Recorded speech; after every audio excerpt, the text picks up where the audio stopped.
আমাদের আন্দোলনটা আমাদের পরীক্ষা নেওয়ার জন্য। আমাদের সবকিছু শেষ, আমাদের ক্লাস পরীক্ষা শেষ, ইভেন আমাদের ফাইনাল অ্যাসেসমেন্ট শেষ, ইভেন আমাদের যে ফর্ম ফিল আপ করা লাগে সেগুলো শেষ। শুধুমাত্র আমরা পরীক্ষার জন্য বসে আছি। যদি পরীক্ষার ডেট দেয় তাহলে আমরা পরীক্ষায় বসতে পারবো। আমাদের পরীক্ষাটা আটকে আছে শুধুমাত্র ভিসির একটা সিগনেচারের জন্য। এটা আমাদের কিছু না। আমাদের স্যাররা বারবার ওনাদের কাছে যাচ্ছে কোনোভাবে অ্যাক্টিং ভিসি বা অন্যকে আমাদের একটা সাইন দিয়ে দেয়, কিন্তু ওনারা কোনো কিছু পদক্ষেপ নিচ্ছে না।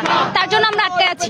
তো দ্রুততম সময়ে ভিসি নিয়োগ হোক। যদি ভিসি নিয়োগ পসিবল নাই হয় ওদের ইন্টারনাল প্রবলেমের কারণে, তাহলে আমাদের যেন অ্যাটলিস্ট এই ব্যবস্থাটা করে দেয় আমরা পরীক্ষা দিতে পারি। Kaniz Fatima, 57 batch, Osmani medical college, final examination পরীক্ষা।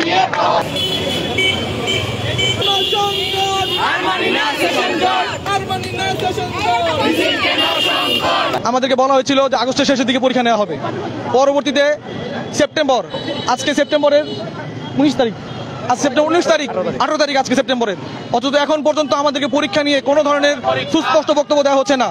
আমরা আমাদের প্রিন্সিপাল বরাবর বারবার যাওয়ার পরেও আমাদেরকে বলা হচ্ছে স্বাস্থ্যের ভিসি নিয়োগ নিয়ে নানান ধরনের সমস্যা হওয়ার কারণে আমাদের পরীক্ষার ডেট তারা দিতে পারছে না। কিন্তু এভাবে করে আর কত, এমনি করোনার কারণে আমরা এমনি 1 বছর পিছিয়ে গেছি, 1.5 বছরের মতো। তার মধ্যে যেই পরীক্ষাটা আমাদের আগস্টের 1 তারিখে নেওয়ার কথা ছিল, আদৌ অক্টোবরের 1 তারিখে সে পরীক্ষা হবে কিনা সে ব্যাপারে আমরা সন্দিহান। এভাবে করে চলতে পারে না। এখানে ইন্টার্ন সংকট এবং এটা আমাদের একটা জাতীয় সমস্যার মধ্যে পড়বে। কারণ আমাদের হসপিটাল, আপনারা জানেন, সরকারি হসপিটালগুলো ইন্টার্নদের মাধ্যমে পরিচালিত হয় মূল কাজগুলো। যদি আমরা সঠিক সময়ে বেরোতে না পারি পরীক্ষা দিয়ে, তাহলে আমাদের এই যে সিলেট এমএজি ওসমানী মেডিকেল সহ বাংলাদেশের সমস্ত মেডিকেল কলেজ, বিশেষ করে সিলেটের স্বাস্থ্যের আন্ডারে যে মেডিকেল কলেজগুলো আছে সবগুলোর মধ্যে ইন্টার্ন সংকট পড়বে। এজন্য আমরা যারা ঊর্ধ্বতন কর্তৃপক্ষ আছেন তাদের কাছে আমরা জোরালো দাবি জানাই যে দ্রুততর সময়ের মধ্যে আমাদের পরীক্ষা নিতে হবে, এবং এটার জন্য আমরা তাদেরকে 1 তারিখের মধ্যে ডেট দিতে বলতেছি। আগামী 1 তারিখের মধ্যে আমাদেরকে রুটিন দিতে হবে, এবং আমাদের সাবেক যে রুটিন ছিল 2 দিন গ্যাপ দিয়ে আমাদের আগে যে রুটিন শিডিউল ছিল সেই শিডিউল কার্যকর থাকতে হবে, এবং 1 তারিখের ব্যাপার মধ্যে মানে 1 তারিখ থেকে আমাদের পরীক্ষা রুটিন দিতে হবে, এবং সেটা খুব দ্রুত সময়ের মধ্যে। এবং আমরা আর কোনো কালক্ষেপণ চাই না। আমরা একটা বিষয় খুবই সুস্পষ্টভাবে বলতে চাই যে এটা আমাদের একটা জাতীয় সংকট। 2 মাস ধরে একটা পরীক্ষা হচ্ছে না, যেটা শিডিউল পরীক্ষা ছিল। তো আমরা দ্রুত সময়ের মধ্যে পরীক্ষার ডেট দেওয়ার জন্য ঊর্ধ্বতন কর্তৃপক্ষের কাছে দাবি জানাচ্ছি, এবং আমাদের আগের যেন রুটিনটা কার্যকর থাকে সেই বিষয়টাও নিশ্চিত করা লাগবে আমাদের। যেখানে আমাদের অন্য সব মেডিকেল, সিলেট মেডিকেল ছাড়া। এবং একটা বিষয় বলি, আমাদের যারা করসপন্ডিং ব্যাচ বিভিন্ন মেডিকেল কলেজে আছেন, যেমন আপনার রাজশাহী মেডিকেল কলেজে, তারা কিন্তু অলরেডি ইন্টার্ন শুরু করে দিয়েছে। চট্টগ্রাম মেডিকেল কলেজে অলরেডি রেজাল্ট দিয়ে দিছে।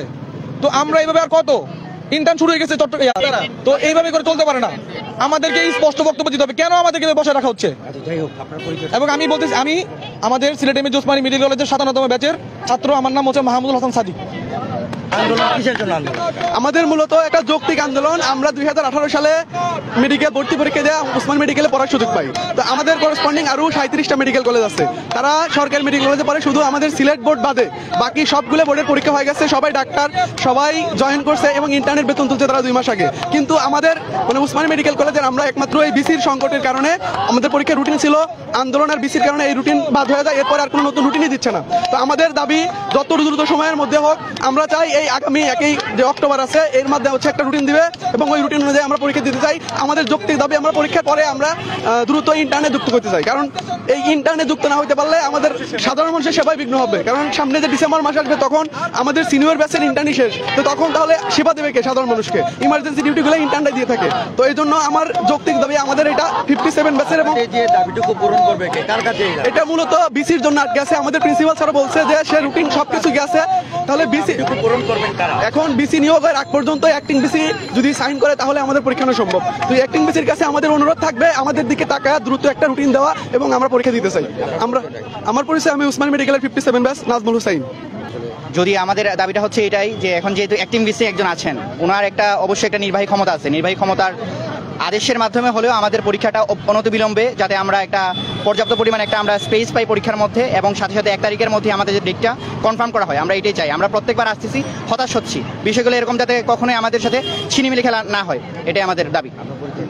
আমি হচ্ছি 57তম এবিবিএস, আমি আমাদের সবাই ব্যাচমেট 57তম এবিবিএস, রাহাত ফাহিম। বাংলায়